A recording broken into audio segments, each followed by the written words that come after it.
Hello à tous! Alerte! Réunion d'urgence! C'est le moment de faire un rendez-vous de crise parce que là, c'est juste incroyable ce qui se passe sur les marchés. Comme vous devez très certainement le savoir, les marchés et même le monde entier attendaient le 2 avril, le Liberation Day, comme appelait ça Trump, pour qu'il annonce ces tarifs douaniers qu'il allait sortir envers tous les pays étrangers. Et donc, il a décidé de fixer des tarifs douaniers à hauteur de 10% pour tout le monde.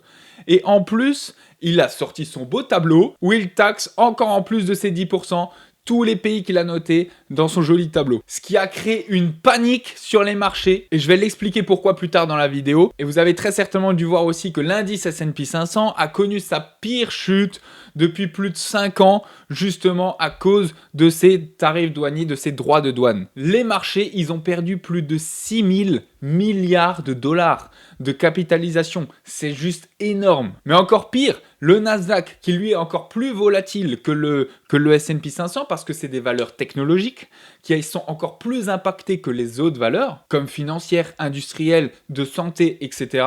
Eh bien lui, il a perdu encore plus que le S&P 500 et il est même rentré dans un bear market, donc dans un marché baissier officiellement pour de bon. Et on rentre dans un marché baissier, il faut le savoir, à partir de 20% de baisse par rapport à ses plus hauts historiques. Et directement le lendemain du Liberation Day, donc du 2 avril où Trump a annoncé ses tarifs douaniers, la Chine a riposté direct. Ils ont décidé, la Chine, ok, les États-Unis veulent nous taxer 34% de nos exportations, eh bien pareil, on va aussi, encore en plus de taxer tout ce qu'on leur taxe, eh bien on va leur taxer aussi 34% de plus par rapport pour les importations des États-Unis vers la Chine, à compter du 10 avril. Bon, depuis que j'ai tourné la vidéo, donc en l'espace d'un seul jour seulement, il y a eu pas mal de nouveautés. Face à la riposte de la Chine envers les États-Unis qui ont décidé d'augmenter leurs tarifs douaniers aussi de 34%, eh bien Trump a décidé d'augmenter encore plus ses tarifs douaniers jusqu'à 104%. Et donc, la Chine, pareil, les a augmentés, mais pas autant. Ils les ont augmentés jusqu'à 84%. Voilà l'actualité du moment. Donc, ce qui est clairement le même niveau que les tarifs douaniers que Trump a imposés. Clairement, ils sont rentrés dans... C'est comme une guerre d'ego. C'est là, pour le coup, on est vraiment rentré dans une guerre commerciale entre les deux plus grosses puissances, ou les deux plus grosses principales puissances économiques au monde, les États-Unis et la Chine. Et le reste du monde, ou du moins la majeure partie, se positionne du même côté que la Chine, c'est-à-dire de lutter contre les États-Unis, contre ces tarifs douaniers. Là, je pense notamment à l'Union européenne. Pourquoi ? Parce que ça ne va avantager personne, cette guerre commerciale. Et donc là, je pense notamment à l'Union européenne, où il y a eu depuis ce début de semaine, depuis lundi, des réunions, des rendez-vous entre la Commission européenne pour discuter de ce qu'ils vont faire à propos et leur riposte surtout par rapport à ces tarifs douaniers. Donc, il y a eu aussi tellement de news depuis ce week-end qu'il y a eu vraiment, ça va très vite, tout change très très très vite. Lundi, on a aussi vu des suppositions que Elon Musk et même une partie de la Maison Blanche veut faire une free trade zone, c'est-à-dire une zone où justement il n'y a pas de taxes, il n'y a pas free trade, donc des échanges gratuits, sans taxes. Et cette zone, ça aurait été entre les États-Unis et l'Union européenne. Elon Musk a proposé ça à la Maison Blanche. Ils ont essayé, apparemment, j'ai regardé ça dans la journée, de discuter avec l'Union européenne, les deux ensemble, mais sauf que l'Europe ou même les deux parties, ont vu que ça menait à rien comme résultat, et donc ça a été clairement annulé, cette idée de free trade zone. Et suite à ça, ce week-end, on a aussi Macron qui a sorti pour l'Europe, parce que c'est aussi l'un des leaders dans la décision que l'Europe va mener contre les États-Unis. Eh bien, il a incité les entreprises européennes à ne plus investir dans l'Europe, justement parce que les US sanctionnent l'Europe. Donc ça ne sert à rien d'investir dans l'Europe puisque les US les sanctionnent alors qu'il y a énormément d'échanges entre les US et les entreprises. Donc ça ne sert à rien d'investir alors qu'ils sont pénalisés, justement, suite à leurs investissements. Et suite à cela, la Commission européenne a décidé le lundi 7 avril d'imposer 25% de tarifs douaniers pour toutes les importations venant d'Amérique, des États-Unis plutôt. Donc, avec tout ce qui vient de se passer en quelques jours, ou même en une semaine, on voit bien qu'il y a des énormes tensions sur les marchés, sachant que les économies maintenant, au 21e siècle, eh bien, il y a eu une mondialisation et une globalisation dans toutes les économies, justement pour que la croissance puisse se développer. Donc, toutes les économies de chaque pays dépendent fortement de l'une et de l'autre. Donc, si maintenant, ils s'amusent tous à se taxer énormément les uns les autres, eh bien, ça va forcément réduire tous ces échanges, tous ces trades, toutes ces affaires. Parce que les acheteurs ne vont pas vouloir payer encore plus de taxes pour les pays. Donc là, comme je vous ai dit pour l'Europe, les entreprises vont forcément moins investir parce qu'ils vont se faire taxer à droite à gauche par les États-Unis, par l'Europe. Et les États-Unis vont se faire taxer aussi par les Chinois. Les Chinois qui sont une énorme puissance économique mondiale et qui est très utile pour les États-Unis. Notamment, je prends un exemple tout bête, mais Apple. Apple, où est-ce qu'ils fabriquent leurs iPhones ? En Chine, l'entreprise Foxconn. Et donc, s'il y a des tarifs douaniers à droite à gauche, eh bien, les prix des iPhones, ils vont plus être pareils. Ils vont augmenter pareil de 20%, 30%. Donc, si vous voulez acheter des produits Apple, c'est le moment. C'est le moment. C'est avant qu'ils sortent toutes ces taxes. Du coup, vous vous doutez bien qu'avec toute cette situation, tout ce scénario qui est en train de se dérouler là, petit à petit, ça ne va pas du tout favoriser la croissance. La croissance qui est le moteur phare d'une économie et des marchés financiers. Et les marchés financiers sont l'essence même pour que le moteur de chaque pays, le moteur d'une économie fonctionne. Donc si les marchés financiers ne vont pas bien, eh bien forcément les économies ne vont pas bien aller, a fortiori. Et maintenant je vais prendre l'exemple de l'Europe pour rentrer plus dans le concret et finir par les États-Unis, par ce qui est le plus intéressant, évidemment. Mais je pense que vous sachez bien que l'économie européenne, c'est pas la plus florissante. Et maintenant, avec ces tarifs douaniers qui sont sortis, justement, les attentes d'une baisse des taux d'intérêt de la BCE, eh bien, augmentent. Les investisseurs et les analystes ont analysé après les tarifs douaniers que Trump a sortis que l'inflation finalement en Europe va rester modérée. Mais par contre, la croissance, forcément, elle va prendre un coup. Donc, comme l'inflation va rester modérée et que la croissance va baisser, c'est quoi le but d'une banque centrale ? C'est de booster la croissance tout en maintenant une inflation stable et un taux de chômage le plus bas possible, donc un plein emploi. Du coup, les marchés en Europe, ils anticipent au moins 3 nouvelles baisses des taux d'intérêt dans la zone euro cette année. Alors qu'initialement, c'était prévu 2 baisses de taux. Et les économistes sont de plus en plus convaincus que la BCE procédera à la première baisse de taux en avril, donc direct ce mois-ci. Et ce changement, comme je vous l'ai expliqué juste avant, il est provoqué parce que les tarifs douaniers de Trump vont ralentir l'expansion économique, ils vont ralentir la croissance européenne, déjà encore plus qu'avant, alors sachant qu'elle n'est pas énorme, plus que ce qu'elle va stimuler les prix, plus que ce qu'elle va générer de l'inflation. Donc c'est pour ça que la BCE peut se permettre de baisser ses taux.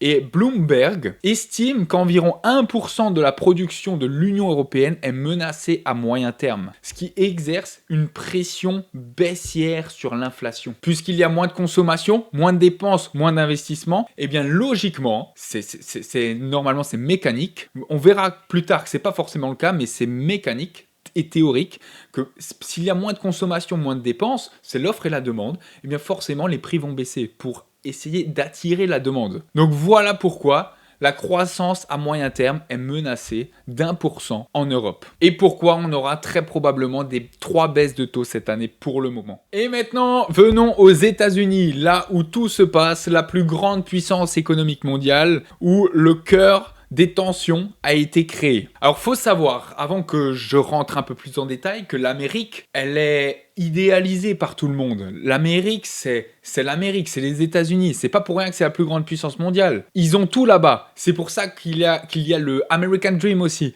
C'est l'impossible est possible aux États-Unis. Tout le monde a envie de vivre comme un Américain, d'avoir les folies des grandeurs qu'en Amérique. Et c'est pas pour rien qu'ils ont aussi des success stories comme pas possible dans leur pays, qu'ils ont les plus grandes entreprises aussi dans leur pays, qu'ils ont les plus grands cerveaux aussi, qu'ils ont la Silicon Valley, bref, etc. Il y a énormément de choses aux États-Unis. C'est pour ça que tout le monde rêve d'eux, ou du moins tout le monde idéalise les États-Unis.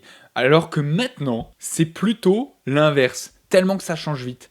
Depuis que Trump a sorti ses tarifs douaniers, tout le monde est contre les États-Unis. Il y a apparemment quelques pays qui ont essayé de négocier avec Trump, de supprimer les tarifs douaniers, mais la majorité du monde, la majorité des pays ripostent aux tarifs douaniers qu'a imposé Trump et rentre dans cette guerre commerciale, justement. Et Bruce Kasman, qui est le chef économiste de JP Morgan et qui est à la tête de la recherche économique globale, a dit et a sorti que si les tarifs douaniers, comme annoncé, vont sortir comme prévu, ça va très probablement pousser les États-Unis et l'économie mondiale en récession cette année. C'est pas rien. Et c'est pas n'importe qui a dit ça. Et c'est pas le seul. Il y a aussi Goldman Sachs, qui est également l'une des plus grandes banques d'affaires au monde, qui a augmenté ses chances de 45% d'une récession économique américaine cette année. Et c'est la seconde hausse de leur probabilité en une seule semaine. Et encore pire,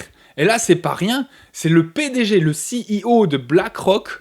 Donc BlackRock, c'est juste la plus grande société financière au monde. Donc Larry Fink, qui a été direct en disant que justement aux médias, la plupart des leaders et des chefs d'entreprise aux États-Unis lui disent et lui rapportent que pour eux, donc pour ces leaders, les États-Unis sont déjà en récession. Et pour rajouter encore des faits, des preuves, on voit bien qu'ici, d'après la source de Bloomberg Economics, on voit que justement la politique commerciale des États-Unis a atteint un niveau d'incertitude à un niveau record, à son plus haut historique. On voit qu'en 2025, ou même que depuis Trump est élu depuis fin d'année 2024, elle ne fait qu'exploser. Et une incertitude par rapport à la politique commerciale, ou même une incertitude tout court par rapport à une politique ou par rapport à une économie, c'est très mauvais pour les marchés. Et si c'est très mauvais pour les marchés, faut savoir que la bourse, les marchés financiers sont un indicateur avancé par rapport à l'économie. Donc si c'est mauvais pour les marchés, ça va forcément être mauvais à terme pour une économie. Et toujours d'après Bloomberg, on voit qu'ici, finalement, le 4 avril 2025, eh bien, c'est une journée qui rentre dans l'histoire en termes de sell-off, en termes de baisse sur les marchés financiers. Tellement que c'était une panique. C'est la 3e plus grosse journée baissière que les marchés ont connue dans l'histoire. Et un autre graphique méga intéressant, toujours de Bloomberg, qui montre les avis et les retours des économistes qui prouvent et qui montrent que les attentes sur le GDP, donc le GDP c'est le PIB, les attentes des économistes, eh bien finalement elle est 93% dans le gris. Donc le gris qui veut dire que les attentes sont moins bien que prévu. Donc les attentes par rapport au PIB sont moins bonnes tout simplement